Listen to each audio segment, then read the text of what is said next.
Hi, this is Kent Vaughn with Blaze Performance Solutions. Today I want to talk a little more about communication.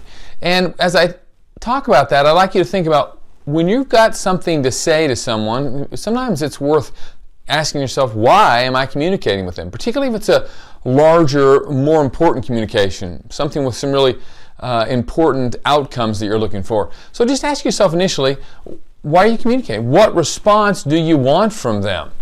Now what I mean by that is specifically, is this just some information you want them to be aware of, that you're going to share, and you just want them to know, hey, this thing's happening, or this change has occurred. So you're just giving them some information. That's all it is, passive information. Well, you want to make sure they get the right information, they understand it, that the words mean the same thing to them. But first of all, is it just some information? Number two, is it something you actually want them to do something about? Work on this, do this thing, call this person, follow up. So is it something you want them to do?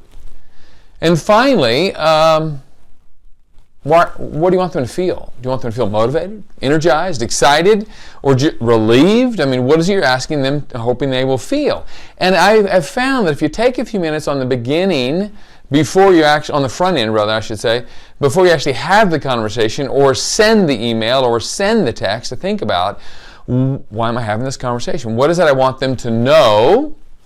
Or what do I want them to do? Or there's some specific things I want them to feel.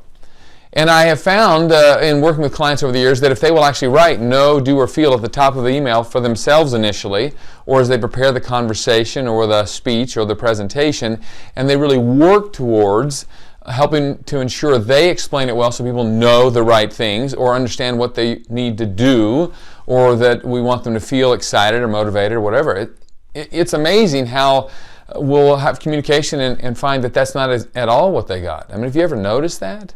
You ever notice that you'll have a conversation and you want them to be excited about it and they're stressed or frustrated or worried and you don't even know that unless you ask. And I have found it very helpful to ask people, so now that we've had this conversation, or now that we're in this conversation, what do you think is really all about? What is it that you've learned or know, or what are you going to do, or how do you feel? You know, just have the conversation. Summarize to make sure that you're both on the same sheet of music.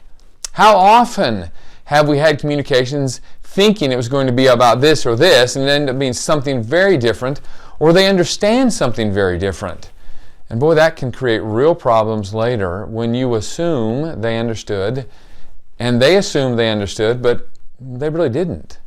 So, a little time on the front end thinking about the conversation, or the email, or the whatever it is, in advance to make sure you're very crystal clear about what you want them to know, do, and feel, can make a big difference to make sure that they're crystal clear about what you want them to know, do, and feel. And then, of course, as we said, don't assume they've got it. Ask them to tell you their thoughts about it to make sure you're all on the same sheet of music.